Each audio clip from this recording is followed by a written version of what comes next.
భారతీయ Janata party definite గా పెరిగి స్వతహాగానే అధికారంలో వస్తుంది. రేపు జిహెచ్ఎంసీ ఎన్నికలైనా సరే బీజేపీ ఒంటరిగా పోరాడుతుంది. జిహెచ్ఎంసీ 3 మేయర్లు కూడా బీజేపీ కైవసం. అయితే స్థానికమైన పరిస్థితుల్లో కొంతమంది మనకు సపోర్ట్ చేసిండొచ్చు.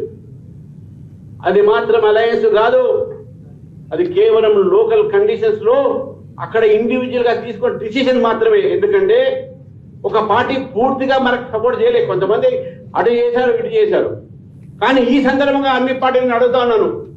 ఆదిలాబాద్ లో, కామారెడ్డిలో, రాయకల్లో అనేక ప్రాంతాల్లో భారతీయ జనతా పార్టీ సింగిల్ లార్జెస్ట్ పార్టీగా చైర్మన్ మేయర్ అయ్యే సమయంలో మనల్ని ఓడగొట్టడానికి, బీజేపీకి ఓడగొట్టడానికి ఎంఐఎం, కాంగ్రెస్, బీఆర్ఎస్ కలిసి బీజేపీని ఓడించినట్టు సంఘటన గుర్తుపెట్టుకోవాలి తెలంగాణ ప్రజలు కూడా.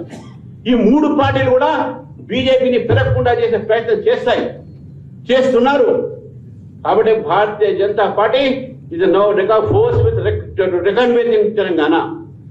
కాబట్టి భారతీయ జనతా పార్టీ యొక్క ఏదో అనేక మంది త్యాగాన్ని మనం గుర్తు చేసుకొని అటల్ బిహారీ వాజ్పేయి, లాల్ కృష్ణ అద్వానీ అన్నటువంటి ఒక నాయకులు కూడా మనం ఆదర్శంగా తీసుకొని, శ్యామాప్రసాద్ ముఖర్జీ, దీన్ దయాళ్ ఉపాధ్యాయ్, అతను మన ఒక ఆలోచనలోనే అంత్యోదయ ఉన్నది.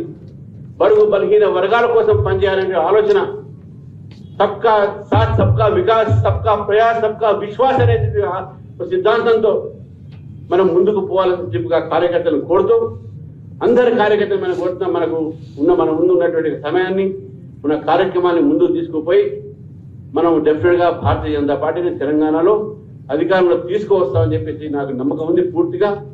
కానీ ఒకటే, చివరికి no one is above party కన్నా పెద్ద ఎవరు లేరు. ఈవెన్ నేను కూడా ఈరోజు ఇక్కడ ఉంటే నీ కార్యకర్తని మాత్రమే. I'm only one among you and first among you. ఎవరు no one is above party. దయచేసి కార్యకర్తలకు అందరికీ నేను ఒకటే కోరుతున్నాను, సోషల్ మీడియా ముందు పోయేటప్పుడు మీ యొక్క సొంత అభిప్రాయాలు దయచేసి రూమ్లో మాట్లాడండి, దయచేసి బయట మాట్లాడకండి. We will take serious action against those who are misusing the social media. తప్పకుండా దాని మీద యాక్షన్ ఉంటుంది.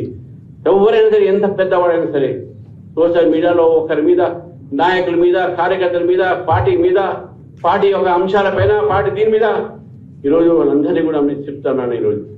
ఎందుకంటే కష్టపడ్డటువంటి పార్టీ, కష్టపడి కార్యకర్తలు, నాయకులు ఈ రకంగా తీసుకొచ్చారు ఈ స్థాయికి. ఇక్కడ నుంచి చూపెడతాను. అశోక్ దాదా గారు ఉన్నారు, వెంకటరమణ గారు ఉన్నారు, యదునేని కృష్ణ గారు ఉన్నారు, సాంబమూర్తి గారు ఉన్నారు, మొదటి చైర్మన్.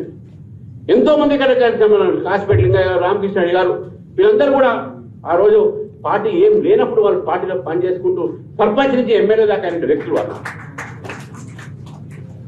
ఏదో పార్టీ పెరుగుతున్నదంటే మన యొక్క ప్రజల ఒక యాక్సెప్టెన్స్ పెరుగుతుంది. మనం ప్రజల ఆశీర్వాదాలు కావాలి.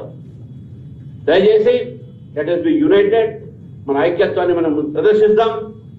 మన మధ్యన ఎటువంటి ఒక భేదభావం లేకుండా కార్యకర్తలు ఒక మంచి సంప్రదాయంతో ముందుకు పోవాలని చెప్పేసి అందరిని కోరుతూ, మరి అవకాశం ఇచ్చినందుకు నిర్వాహకులు ముఖ్యంగా ధన్యవాదాలు చెప్తూ, మనకు ఈరోజు ఆవిర్భావ దిన సందర్భంగా అందరికీ నేను ధన్యవాదాలు చూపిస్తున్నాను. భారత్ మాతాకి జై. జై శ్రీరామ్.